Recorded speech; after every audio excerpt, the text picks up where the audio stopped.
झालेली आपली शिवजन्मभूमी. खरं तर अहिल्यानगर असेल, नाशिक असेल, पुणे जिल्हा हे आपल्या कृषीचं माहेरघर आहे आणि आपल्या तालुक्यामध्ये सर्वात जास्त प्रमाणात कांदा उत्पादन घेतलं जातं. खरं तर सरकारचं धोरण आणि शेतकऱ्यांचं मरण हे ठरलेलंच आहे.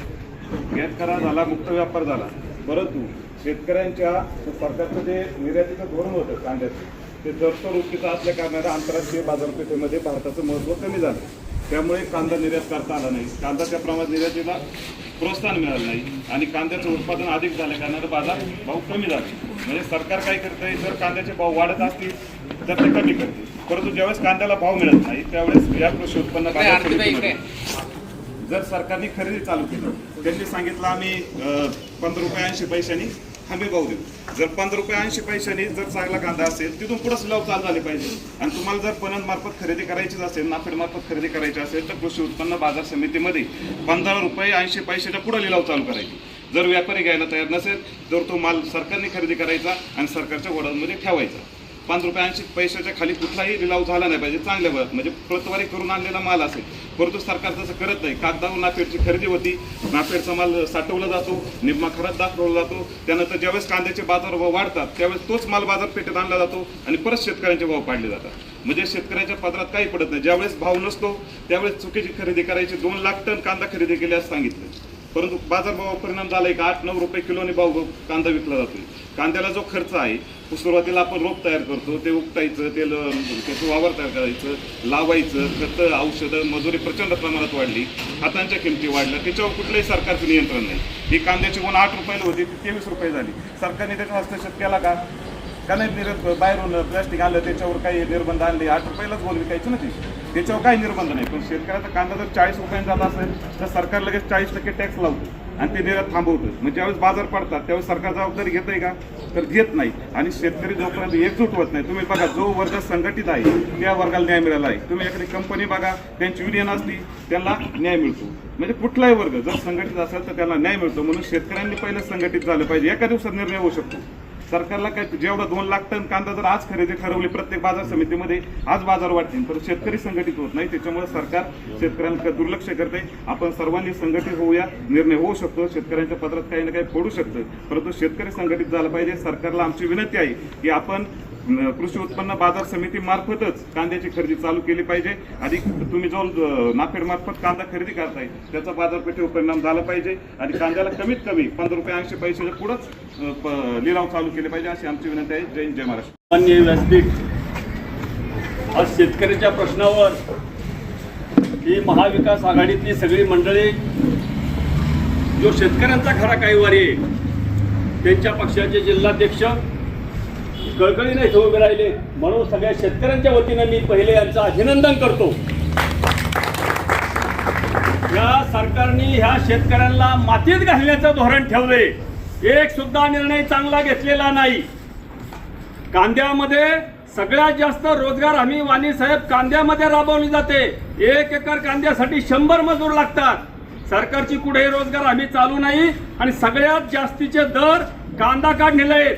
हे जे अकुशल कामगार आहेत, सगळ्यात जास्त दर देऊन आम्हाला कांदा लागवड करावी लागते, खुरपणी करावी लागते, काढणी करावी लागते.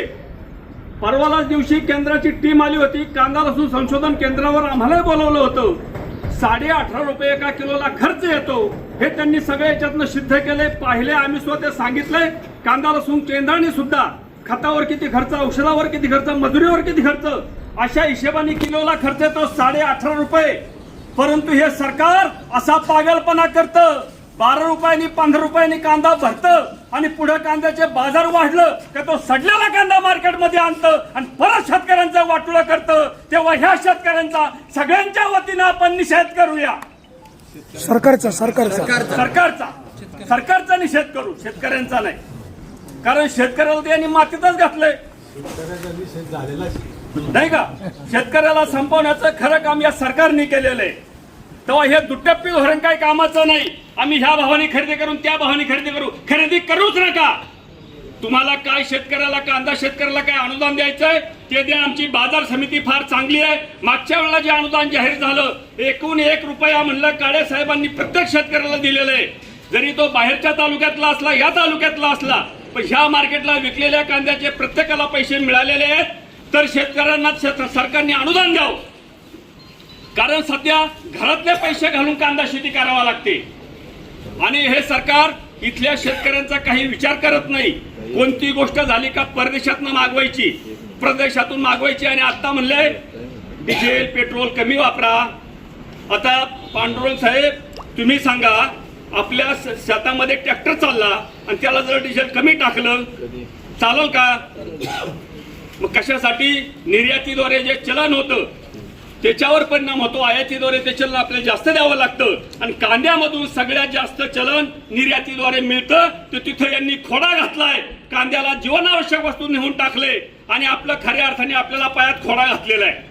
कांदा तुम्ही मुक्त करा, इथं तुम्ही बंधनं घालू नका, काही आमच्यावर काही लादू नका आणि आम्हाला गाजर सुद्धा दाखवू नका. मुक्त व्यापार ठेवा. आमची G20 मध्ये जी ठरली होती मनमोहन सिंगाच्या काळामध्ये, पवार साहेब कृषी मंत्री असतानाच्या काळामध्ये, की कोणाचंही भाजीचं टोपलं 120 देशात पुढे नेऊन विकता येईल. तुम्ही बंधनं कायसाठी घालता? आणि लय तुम्हाला सरकार शहरामधल्या ग्राहकांचा पुळका आला असेल ते रेशनिंग करा कांद्याचं. इथं शेतकऱ्यांकडून कांदा चालू बाजार भावाने खरेदी करा आणि त्यांना विका, 2 रुपयांनी विका, नाही तर फुकाट विका. आमचं काही म्हणणं नाही, परंतु ह्या शेतकऱ्याच्या, कांदा उत्पादक शेतकऱ्यांच्या पदरामध्ये काहीतरी पडू द्या. ह्या सगळ्यांचे तळतळ घेऊ नका, एवढंच मी सगळ्यांना सांगतो आणि थांबतो. जय हिंद, जय महाराष्ट्र. केस केली कोर्टाने, स्टेटस को हे केला काय की जप्त वडील म्हणाला की त्याची जमीनदार होती माझं. तर मी सांगितलं आता मला माहीत नाही, कोर्टाने 1-2 तारखा दिल्या. ते खेड कोर्टात केस होती, नंतर जुन्नर कोर्टात केस आली.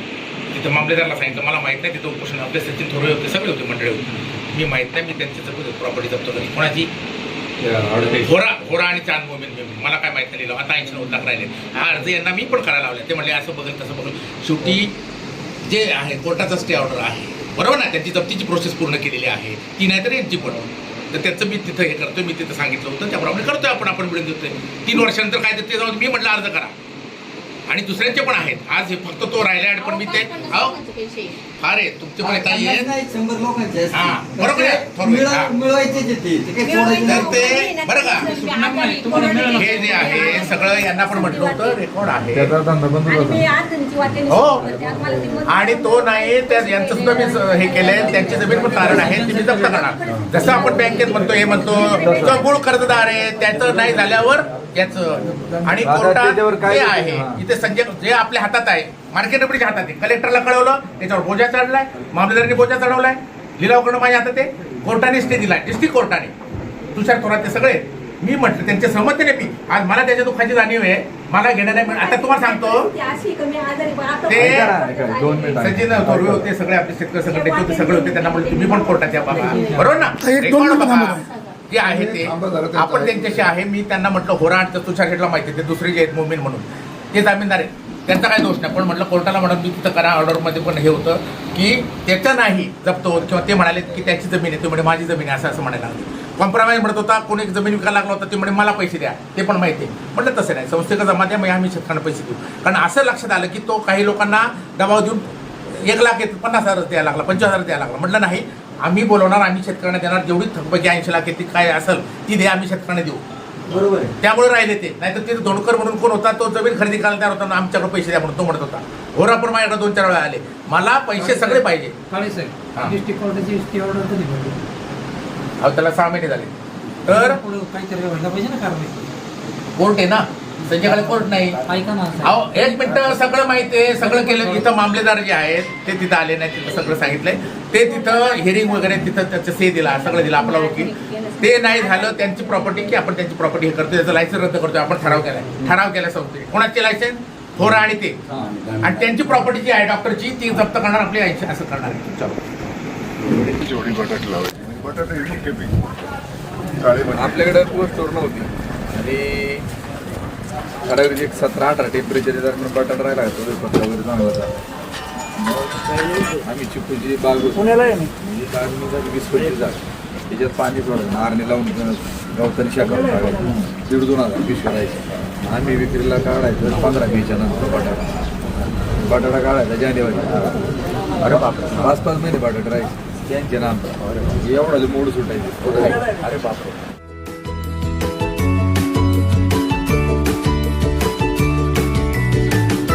बातम्या शेतीच्या, बातम्या मातीच्या, बातम्या अन्यायाच्या, गुन्हेगारीच्या,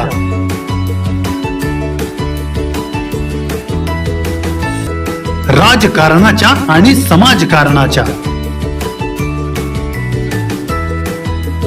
शोषणाविरुद्ध बुलंद आवाज, जनसामान्यांच्या हुंकाराची गाज, सत्कार्याला प्रोत्साहन,